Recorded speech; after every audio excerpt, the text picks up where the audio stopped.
What we saw, most catch patient participant, when they start their treatment and enrollment actually, they have moderate to severe RA according to the disease measurement that we use in clinics, the DAS28, the CDAI, the SDAI. So what we observed, the steepest improvement in disease activity occurs in the first 3 months after starting the treatment. And about 2/3 of the patient will achieve remission or low disease activity by 6 months. We also see a very marked improvement in the first 3 months in outcomes that are very important also to patients, such as pain, fatigue, function, social participation. I think these are very important findings that if patients have less pain, they have less fatigue, they are much more active. After the 2012 publication on the Treat to Target guidelines, we saw an increase in the number of proportion of patients achieving low disease activity and remission. So this is tell us that, with the guideline and, we as clinicians, we improve over time of managing our patient.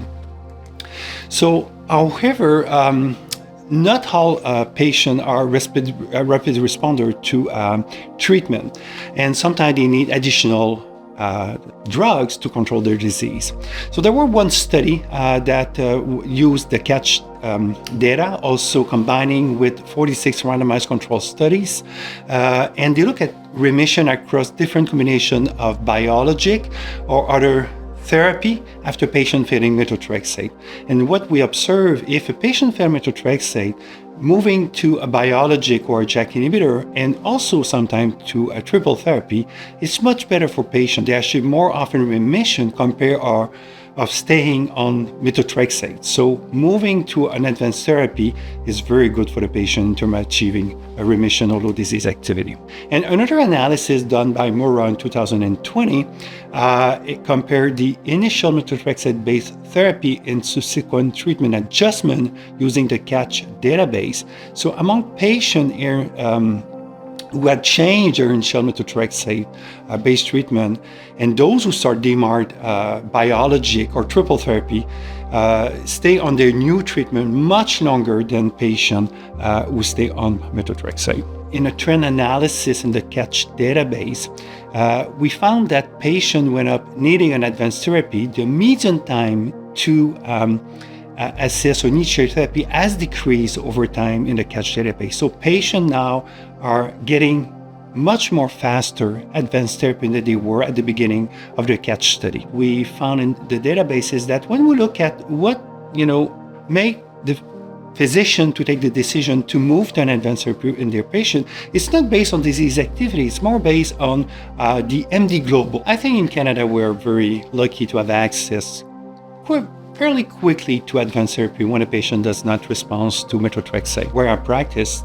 after 3 months of using 2 CSD-MARD, you can move to a biologic therapy. I think sometimes that, the patient is not ready to start an advanced therapy. Maybe the patient is maybe harder to convince. There may be some issue with reimbursement sometime with the public insurance and sometimes private insurance. But I think it's getting much better in Canada now. We have more facility to get access. I don't think that it's the same across Canada.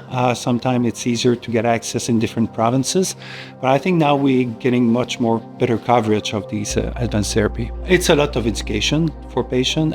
You need to take time during your clinics. We need the help of the pharmacists, also the nurses, to explain to the patient the importance of taking their medication.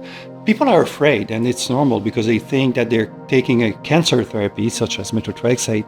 If they go on biologic, they're going to get cancer or infection.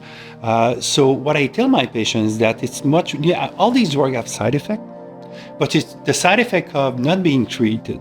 And you try to convince that, you can prevent damage, but you cannot, cure damage. So you have to prevent damage because damage, it's the predictor of chronic pain and a bad function over time.